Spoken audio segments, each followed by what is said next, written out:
बिहारी हिंदी किस बोली का नाम है? ठीक है ना, मगही, बघेली, छत्तीसगढ़ी और बुंदेली। आपको मैंने बताया था कि भारत की आर्य भाषा को 3 भाग में बांटा गया था, प्राचीन आर्य भाषा, मध्यकालीन आर्य भाषा और आधुनिक आर्य भाषा। मध्यकालीन आर्य भाषा की एक शाखा थी जिसे हम कहते हैं अपभ्रंश की शाखा। इसी अपभ्रंश में प्रयोग होने वाली बोलियों, उपबोलियों को लेकर हिंदी को 5 उपभाषा में वितरित किया गया था।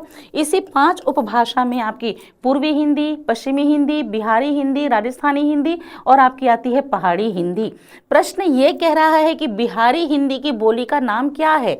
तो बिहारी हिंदी जिसका जन्म कहाँ से माना जाता है? तो अपभ्रंश की शाखा जो मगध में थी, जिसको हम मगधी कहते हैं, ये हमारे पूर्व में बोली जाती थी। तो पूर्व की ओर थी मागधी, जिसके अंतर्गत आती थी हमारे लिए बिहारी, उड़िया, असमिया और आती थी हमारे लिए बांग्ला।